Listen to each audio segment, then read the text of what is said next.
ॐ विश्वानि देव सवितर्दुरितानि परासुव यद्भद्रं तन्नासुव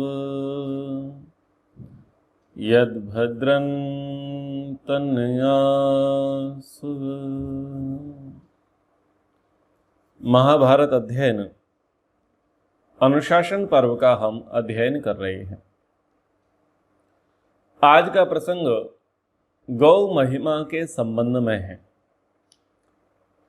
हमारे पूर्वज गायों को किस प्रकार से सम्मान दिया करते थे, शास्त्रों में किस प्रकार की महत्ता गायों की बताई गई है, उस प्रसंग को आज हम च्यवन ऋषि के माध्यम से समझने का प्रयास करेंगे। प्रसंग आरंभ होता है युधिष्ठिर के प्रश्नों से। युधिष्ठिर पूछते हैं कि किसका दर्शन करने से और किसके साथ रहने से स्नेह की प्राप्ति होती है। गौओं का महत्व क्या है, ये मैं जानना चाहता हूं। हे पितामह, कृपया आप मुझे बताइए। पितामह भीष्म जी ने कहा कि मैं तुम्हें एक प्राचीन इतिहास सुनाता हूं, और वो इतिहास है च्यवन ऋषि और महाराज नहुष के मध्य का। प्रसंग इस प्रकार से है कि च्यवन ऋषि जो भृगु पुत्र हैं, उन्होंने तपस्या करने का विचार किया और तपस्या के लिए जो स्थान चुना वो था जल। जल की गहराइयों में जाकर के महर्षि च्यवन तपस्या करते रहे। कई समय पश्चात एक ऐसा प्रसंग आया कि जो मछुआरे हैं, मल्लाह हैं, वो मछली पकड़ने के लिए उसी स्थान पर, उसी जलाशय में गए जहां पर च्यवन ऋषि साधना कर रहे थे। मछलियों को पकड़ने के लिए उन मल्लाहों ने जाल फेंका और उस जाल के साथ च्यवन ऋषि भी मछलियों के साथ बाहर आ गए। जब मल्लाहों ने च्यवन ऋषि को देखा तो थर थर कांपने लगे और उन्होंने देखा कि हमने इनकी साधना को भंग कर दिया है, हमसे अनायास ही मूर्खतावश एक अपराध हो गया है, तो साष्टांग दंडवत करने लगे। च्यवन ऋषि ने कहा कि ये जो मछलियां हैं, ये भय के कारण से जाल फेंका गया और फेंक करके इनको खींचा गया, तो इसकी चोट के कारण से और जल से पृथक होने के कारण से इनको पीड़ा हुई है, कष्ट हुआ है और कुछ का तो प्राणांत हो गया है। अब मैं भी इन मछलियों के साथ या तो रक्षा चाहता हूं या चाहता हूं कि मेरे भी प्राण हर लिए जाएं। जब च्यवन ऋषि की इस प्रकार की बातें मल्लाहों ने सुनी तो मल्लाह के तो जैसे मानो उनके पैरों के नीचे से धरती निकल गई हो। दौड़े दौड़े डर के मारे राजा नहुष के पास पहुंचे और कहा कि आज हम मछली पकड़ने गए और ऐसी ऐसी घटना घट गई है। राजा नहुष शीघ्रता से अपने पुरोहित जी को लेकर के, मंत्रियों को लेकर के, अन्य ब्राह्मणों को लेकर के च्यवन ऋषि के स्वागत सत्कार के लिए पहुंचे। विनम्रता पूर्वक दंडवत प्रणाम किया, अपना परिचय दिया कि मैं राजा नहुष, बताइए प्रभु मैं आपकी क्या सेवा करूं। च्यवन ऋषि बोले कि ये मछलियां पकड़ी गई हैं और मछलियों के साथ हम भी पकड़े गए हैं, और पकड़ने वाले मल्लाह हैं। इनका कार्य है इनको बेच करके अपनी आजीविका चलाना, तो मछलियों के साथ मेरा भी कोई मूल्य चुका दो। राजा ने कहा कि 1,01,000 स्वर्ण मुद्राएं इन मछुआरों को दे दो। तो महर्षि च्यवन बोले कि मेरा इतना तो मूल्य नहीं है कि 1,000 स्वर्ण मुद्राओं से मुझे तौला जा सके, मेरा मूल्य लगाया जा सके। राजा नहुष, आप थोड़ा अपनी बुद्धि पर विचार करिए, थोड़ा विचार करके बताइए। थोड़ी देर राजा नहुष विचार करते हैं और विचार करके बोलते हैं कि 1,00,000 स्वर्ण मुद्राएं इन मल्लाहों को दे दो और निसंदेह ये मूल्य महर्षि च्यवन का होगा। ऋषि च्यवन इस बात से भी संतुष्ट ना हुए। उन्होंने कहा कि और विचार करो, मैं 1,00,000 रुपए में भी बिकने वाला नहीं हूं, आप अपने मंत्रियों से विचार करो। मंत्रियों से विचार किया और उन्होंने विचार करके कहा कि 1 करोड़ स्वर्ण मुद्राएं इन मल्लाहों को दे दी जाएं और च्यवन ऋषि का मूल्य चुकाया जाए। च्यवन ऋषि ने कहा कि मैं तो 1 करोड़ में भी बिकने वाला नहीं हूं, और विचार करो। ब्राह्मणों से परामर्श लो। अब ब्राह्मणों से परामर्श लिया तो कहा कि हे मल्लाहो, तो महर्षि च्यवन के बदले आधा राज्य ले लो, और आधे राज्य में भी आप संतुष्ट नहीं होते हो तो मेरा पूरा राज्य ले लो और च्यवन ऋषि को मुक्त कर दो, यानी मैं उनका मूल्य चुकाता हूं। च्यवन ऋषि ने कहा कि मैं तो इससे भी संतुष्ट नहीं हूं। जब इस प्रकार से कहा गया तो राजा नहुष बेचैन हो गए, उद्विग्न हो गए, दुखी हो गए, खिन्न हो गए कि मैं एक साधक की, एक तपस्वी की सेवा न कर सका, मैं उनका मूल्य इन मल्लाहों को न दे सका, उन्हें प्रसन्न संतुष्ट न कर सका। विचार विमर्श चल ही रहा था। उसी समय एक विप्र जो वनवासी थे, कंदमूल फल खाकर के अपना जीवन का निर्वाह करते थे, वो आए और उन्होंने राजा से कहा कि राजन, मैं इस रहस्य को जानता हूं कि च्यवन ऋषि जी कैसे संतुष्ट होंगे, कैसे प्रसन्न होंगे, ये मैं जानता हूं। आप मेरी बात माने तो मैं आपको एक उपाय बताऊं। राजा नहुष ने कहा कि विप्रवर, आपका स्वागत है, सुझाव दीजिए। वनवासी विप्र ने कहा कि मनुष्यों में ब्राह्मण पूज्य है और सब धनों में गौ पूज्य है, इसलिए 1 गाय इन मल्लाहों को दे दो और ये च्यवन ऋषि का मूल्य हो जाएगा। राजा नहुष ने ऐसा ही किया और 1 गाय मल्लाहों को दे दी। मल्लाहों को दे दी तो च्यवन ऋषि प्रसन्न हुए कि तुमने मेरा उचित मूल्य लगाया है। कहने का भाव क्या है कथा का? गाय की कीमत आंकी जा रही है कि गाय कितनी महत्वपूर्ण प्राणी है। च्यवन ऋषि 1,000 से लेकर के 1 करोड़ और 1 करोड़ से भी आगे जाकर के आधे राज्य तक में ना बिके। आधा राज्य से लेकर के पूरा राज्य भी च्यवन ऋषि की सेवा में प्रस्तुत किया गया, लेकिन वो उतने में भी संतुष्ट ना हुए और च्यवन ऋषि को 1 गाय दे दी गई। मल्लाहों को 1 गाय च्यवन ऋषि के बदले दे दी गई तो उन्होंने अपना आसन छोड़ दिया और राजा के साथ चलने के लिए तत्पर हो गए, प्रसन्न हो गए। तो गौ के विषय में यहां पर यह पूरा आख्यान आया हुआ है। कीर्तनम श्रवणम दानम दर्शनम चा अपि पार्थिव गवाम प्रशस्यते वीर सर्वदोष हरम शिवम। गायों के विषय में कहते हैं कि गौओं के गुणों का कीर्तन करना, उनको श्रवण करना, गौओं का दान देना, उनका दर्शन करना, इनकी शास्त्रों में बड़ी प्रशंसा गाई गई है। गौ के दुग्ध आदि का सेवन सभी शारीरिक दोषों को दूर करके कल्याण करने वाला है। यहां पर च्यवन ऋषि राजा नहुष को कह रहे हैं कि गायों का कीर्तन करना, गायों की कीर्ति का वखान करना। तो गायों की कीर्ति का वखान करना और गायों के कीर्तन को सुनना। दूसरा, गौओं का दान देना, और तीसरा, गौओं का दर्शन करना, उनका स्पर्श करना। यह बड़ा ही पुण्यदायी है, बड़ा ही लाभकारी है। और यदि गौ दुग्ध का सेवन करते हैं, गाय का दूध पीते हैं, तो वो अनेक शारीरिक दोषों को दूर करने वाला गाय का दूध होता है। गावो लक्ष्म्या सदा मूलम गोसु पापमा न विद्यते अन्नम एव सदा गावो देवानां परमम हवेहि। शास्त्रों में गायों को सदा ऐश्वर्य का मूल माना गया है, उनमें पाप का लेश भी नहीं है। गौ ही सदा मनुष्य को अन्न और देवताओं को हविष्य देने वाली हैं। किस व्यक्ति के अंदर कितना ऐश्वर्य है, कितना धन्य धान्य है, इसका परीक्षण इससे नहीं होता कि उसके कितने प्लॉट हैं, कितनी प्रॉपर्टी है, कितने कारखाने हैं, कितनी 4 व्हीलर है।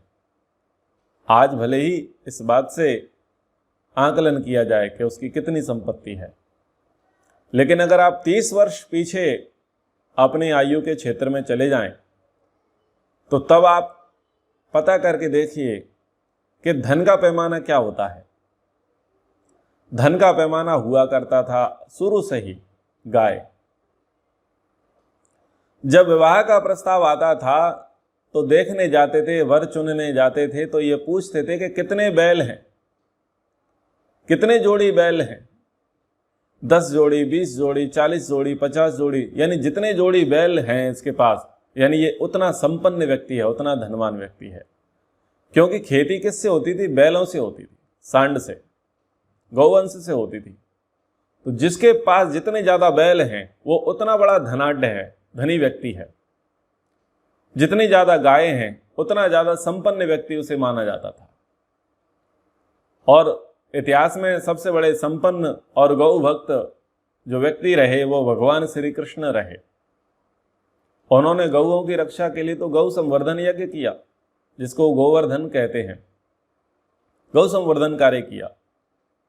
उनका पूरा जीवन तो गायों में ही बीत गया और उनका वंश ही ग्वाल रहा। वो गायों की सेवा करने वाले बने थे और गायों के प्रताप से ही उन्होंने इतनी कीर्ति और यश को और धर्म को प्राप्त किया था। इतिहास में जो लड़ाइयां हुई हैं वो लड़ाइयां गौ की अस्मिता को लेकर के हुई, गाय के सम्मान के कारण से हुई। राजा दिलीप को संतान की प्राप्ति नंदिनी गाय के कारण से हुई। कई इतिहास घटे हुए हैं।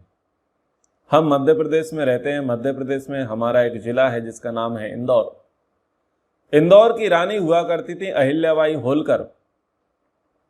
वो अहिल्याबाई होलकर गौ के कारण अमर हो गई। बताया जाता है कि उनका बेटा जब रथ निकाल करके जा रहा था तो गौ वंश की हत्या हो गई थी। उनके रथ से कुचल करके गौ का बछड़ा मर गया था। गौ का बछड़ा मर गया तो गाय न्याय मांगने के लिए और रानी अहिल्याबाई होलकर के सामने खड़ी हो गई। गाय के यहां आंसू आ रहे थे। लोगों से पूछा गया रानी के द्वारा कि बताओ क्या हुआ है, गाय माता दुखी क्यों है और इसने मेरे रथ को क्यों रोक रखा है। किसी की हिम्मत ना थी बताने का। एक व्यक्ति ने साहस किया और बताया कि गाय न्याय मांगने आई है। क्या न्याय मांगने आई है? बोले इस गाय के बच्चे का हत्या हो गई है, इसका वंश बिछड़ गया है, नष्ट हो गया है। तो गाय का बछड़ा जिसने मारा है मैं उसको मृत्यु दंड देती हूं। बोलो बताओ कौन है वो पापी अपराधी जिसने मेरे राज्य में गौ माता की हत्या की है, गौवंश को, एक मां को अपने पुत्र से वियोग करा दिया है, कौन है वो? तो सकुचाते हुए कहा गया कि वो आपका पुत्र है। जब अहिल्याबाई होलकर ने सुना कि मेरे बेटे ने और इस गाय माता के बच्चे की जान ले ली प्रमादवश, तो धन्य है अहिल्याबाई होलकर का न्याय, और उन्होंने अपने बेटे को मृत्युदंड दिया गाय की रक्षा के लिए, गाय के सम्मान के लिए। इतना बड़ा प्रताप गाय का रहा। राजस्थान में कई युद्ध, कई लड़ाइयां जो मराठों के बीच हुई वो गौकसी के कारण हुई थी। मुसलमान गाय खाया करते थे, गौ मांस खाया करते थे, तो उसके कारण से लड़ाइयां हुई और कई मराठाओं ने और कई राजपूतों ने गायों के कारण से युद्ध लड़ा और उनके सम्मान के लिए, उन्होंने रक्षा के लिए बहुत प्रयास किए।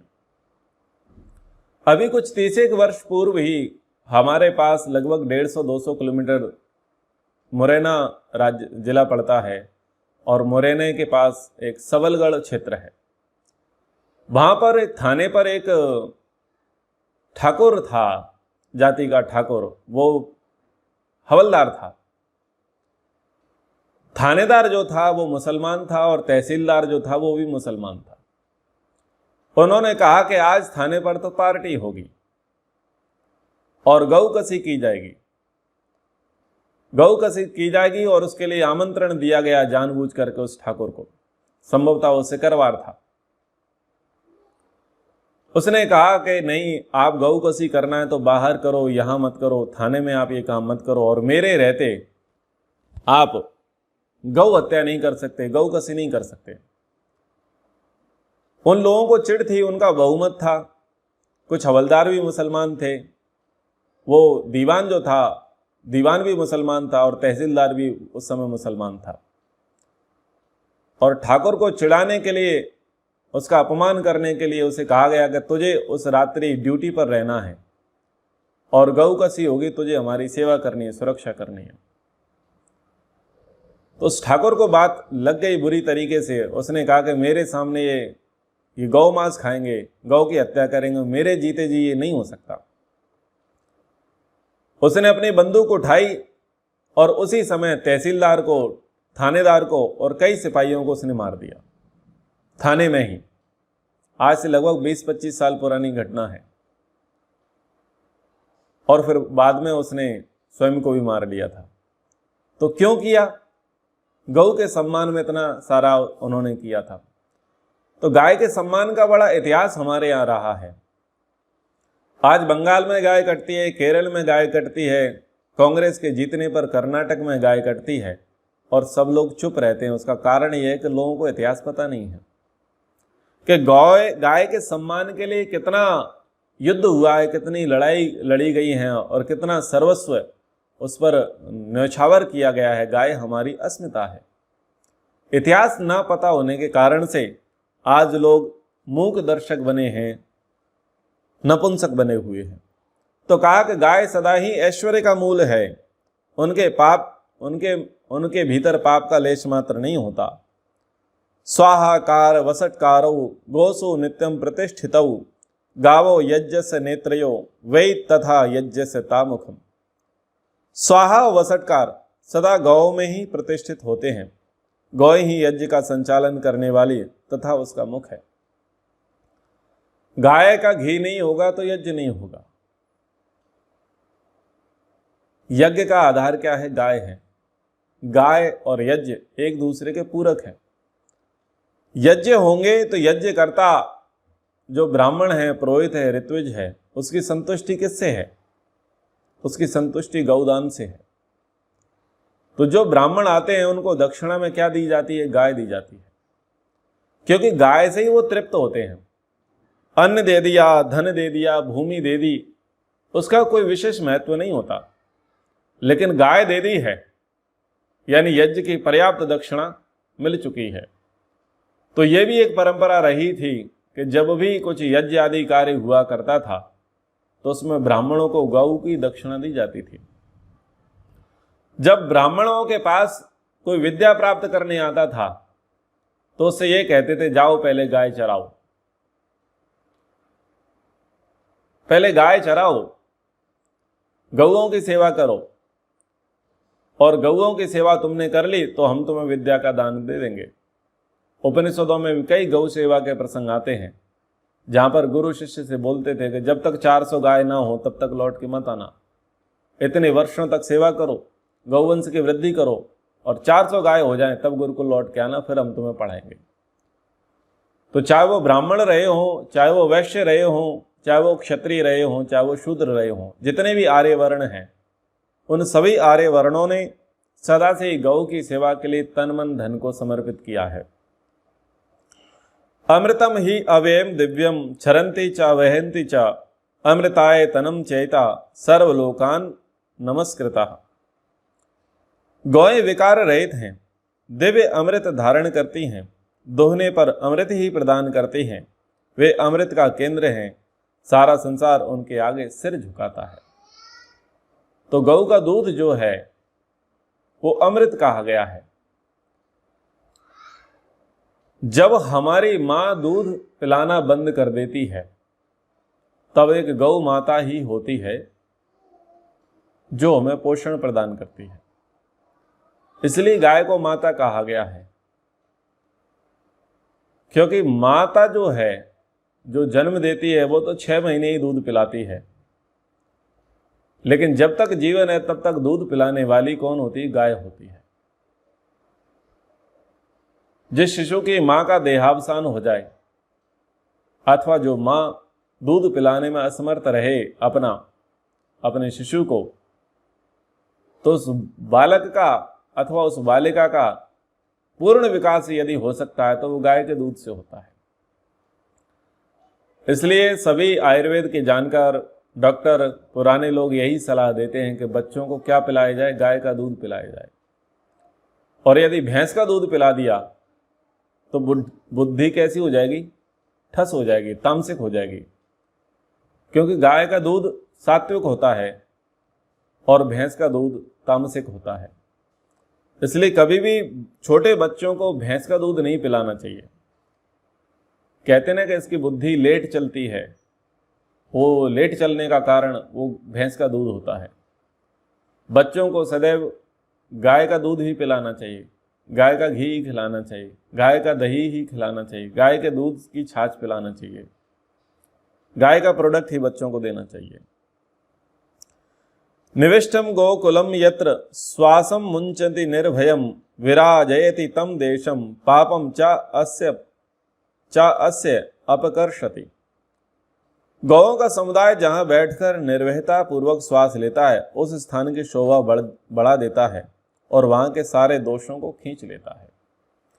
जब किसी को श्वास रोग होता है, दमा होता है, अस्थमा जिसे कहते हैं, अस्थमा के रोगी को, श्वास के रोगी को कहा जाता है कि आप गायों की सेवा करें। जहां पर गाय बैठती हैं वहां पर वो रहे, कुछ काल समय व्यतीत करे। क्यों? क्योंकि वहां का जो एनवायरमेंट होता है वो प्राण के लिए अति उत्तम होता है, रोगों का नाश करने वाला होता है और वो सभी दोषों को खींचने वाली होती है। यादवों के कुलगुरु थे गर्गाचार्य, और गर्गाचार्य जी ने नामकरण संस्कार श्री कृष्णचंद्र जी का कहां पर किया? गौशाला में किया। तो गौशाला को पवित्र स्थान माना गया है। बच्चों के किसी भी प्रकार के संस्कार करने के लिए गौशाला सर्वोत्तम है। यानी जहां पर गाय रहती है उस जगह पर बैठ करके यज्ञ करना, वहां पर प्राणायाम करना और वहां पर कोई संस्कार आदि कराना, वो उसको मंगलकारी माना गया है, पवित्र माना गया है, शुभ माना गया है।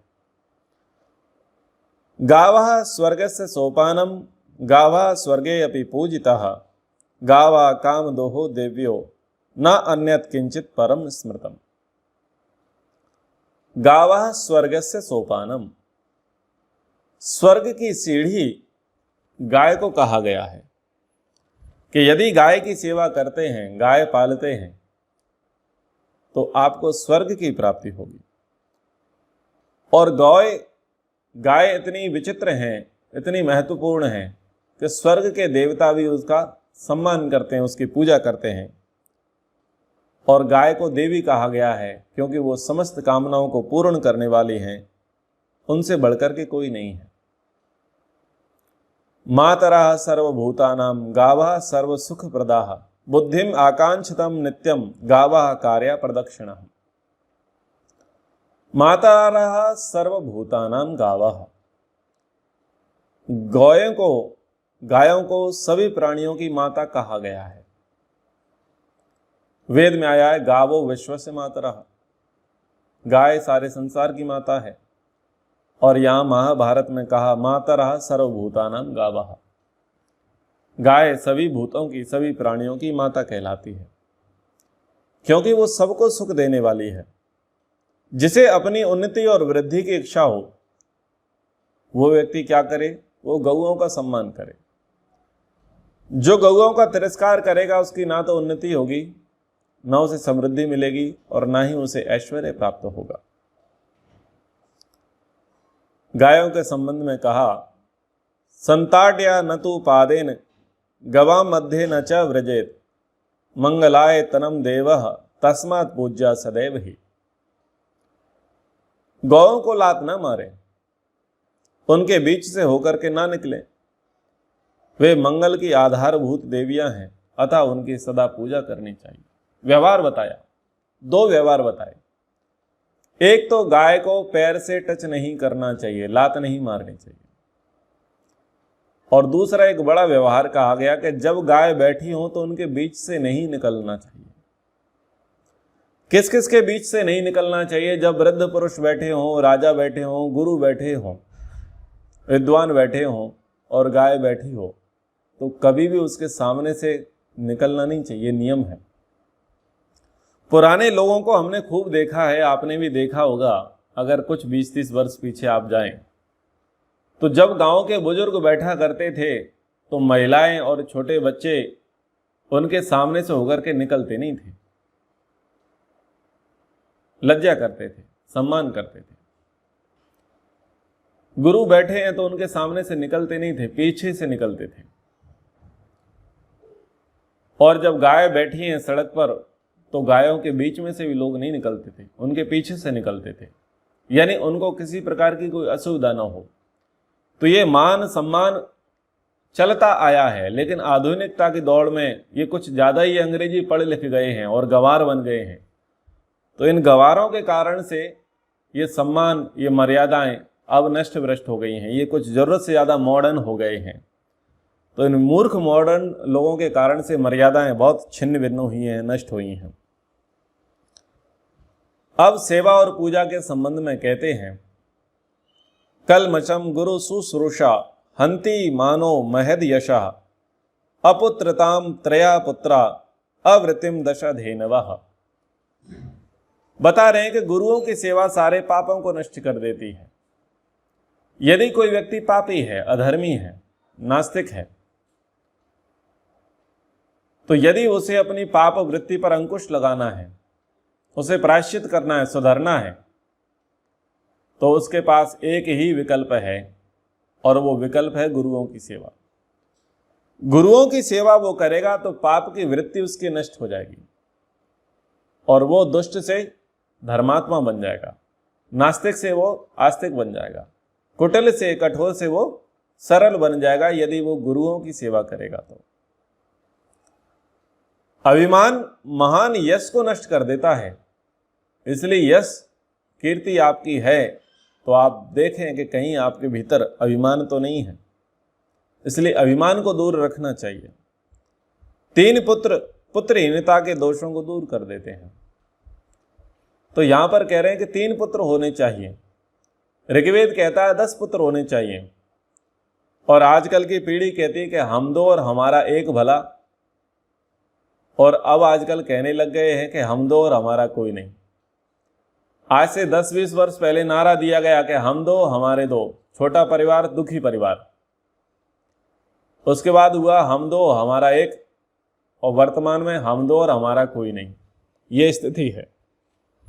तो उससे परिवार निर्माण नहीं होता, उससे व्यक्ति के अंदर सहनशीलता नहीं आती, उससे व्यक्ति के भीतर संवेदनाएं जागृत नहीं होती हैं।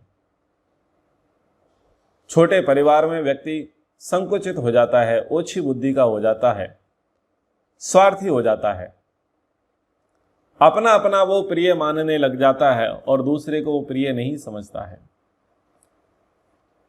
इसलिए परिवार गृहस्थ सफल कब है? जब संतानें अधिक हों। संतानें अधिक होनी चाहिए। जितनी संतान अधिक होंगी उतनी सहनशीलता आपके अंदर आएगी, उतनी संवेदनाएं आपके अंदर आएंगी, उतनी मर्यादाएं आपके अंदर स्थापित होंगी। लेकिन इस बात को कंडेम करने के लिए, चैलेंज करने के लिए कई लोग खड़े हो जाएंगे सामने से। जब इस वीडियो का प्रचार YouTube पर होगा तो कई लोग बुद्धिवादी आकर के खड़े हो जाएंगे कि ऐसा कैसे संभव है।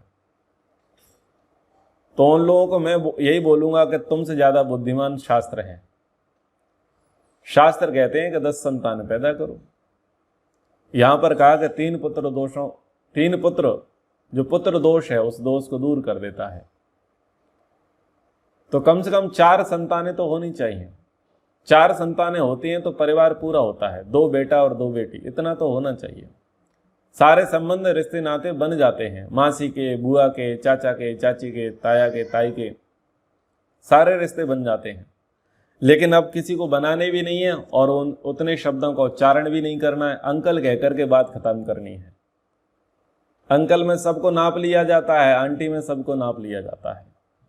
और छोटा परिवार दुखी परिवार। इस प्रकार से कर लिया जाता है। दूध देने वाली 10 गौएं जीविका के अभाव को दूर कर देती हैं। अगर 10 गाय आप पाल लेते हैं और 10 गाय दूध देने वाली हैं तो आपकी आजीविका बहुत बढ़िया चलेगी, धन धान्य आपके पास पर्याप्त आ जाएगा। देखो, जिसके पास गाय ज्यादा है उसका क्या अर्थ निकलेगा? उसके पास सेवक ज्यादा है।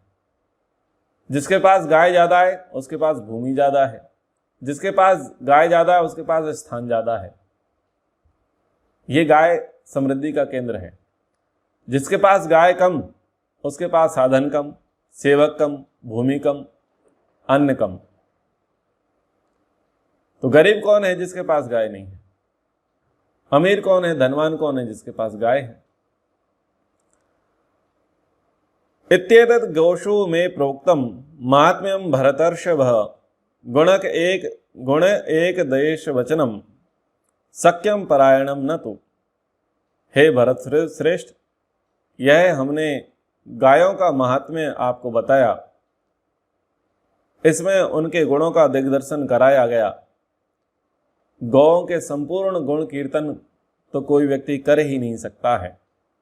तो इस प्रकार से यहां पर गौ महिमा के प्रसंग में च्यवन ऋषि और राजा नहुष का संवाद पितामह भीष्म जी ने युधिष्ठिर को सुनाया कि सज्जनों के साथ सात पग चलते हैं, थोड़ा भी चलते हैं तो मित्रता हो जाती है। और यदि उनके साथ वार्तालाप कर लेते हैं, रह लेते हैं, दर्शन कर लेते हैं तो महान स्नेह की प्राप्ति होती है। तो ये सब बातें यहाँ पर कही गई हैं। आप भी इन बातों को ध्यान धरें, गौओं की सेवा को प्राथमिकता देवें। आज जंगलों का अतिक्रमण हो गया है, चारागाह नष्ट हो गए हैं, गौचर भूमि पर आक्रमण हो गया है। गायों को कोई पालना नहीं चाहता, लेकिन गाय का दूध सभी को चाहिए। जितने भी पैकेट में गाय का दूध आ रहा है वो सब का सब कैंसर दे रहा है। चाहे वो अमूल का हो, सांची का हो, जिस भी ब्रांड का आपके पास दूध आता है प्लास्टिक में पैक, वो आपके लिए भीषण भयंकर वाले रोग उत्पन्न करने वाला है। दूध आपको चाहिए, आपके बच्चों को दूध चाहिए, लेकिन क्या नहीं चाहिए? गाय नहीं चाहिए। गर्मियों में पेट की ठंडक के लिए छाछ चाहिए, लेकिन क्या नहीं चाहिए आपको? आपको गाय नहीं चाहिए। आपको दही के पदार्थ बनाने हैं, दही की लस्सी बनानी है, दही बड़े बनाने हैं, दही का रायता बनाना है, दही के अन्य पदार्थ बनाने हैं। दही तो चाहिए आपको, शुद्ध चाहिए, अच्छा चाहिए। क्या नहीं चाहिए आपको? आपको गाय नहीं चाहिए। आपको श्रीखंड चाहिए, मक्खन चाहिए, अच्छी क्वालिटी का, उत्तम गुणवत्ता का चाहिए। क्या नहीं चाहिए? गाय नहीं चाहिए। डाइजेशन प्रॉब्लम है, पेट में गर्मी है, बुद्धि की कमी है, रोग प्रतिरोधक क्षमता घट रही है, इसलिए आपको घी चाहिए, शुद्ध चाहिए, गाय का घी चाहिए। लेकिन क्या नहीं चाहिए? गाय नहीं चाहिए। स्वर्ग कामो यजेत, यज्ञ करना चाहते हैं, स्वर्ग की अभिलाषा रखना चाहते हैं, पॉजिटिव एनर्जी घर में चाहते हैं, परिवार की सुख समृद्धि शांति चाहते हैं, लेकिन उसके लिए मुख्य घटक क्या है? शुद्ध घी। घी चाहते हैं, लेकिन क्या नहीं चाहते हैं? गाय नहीं चाहते हैं।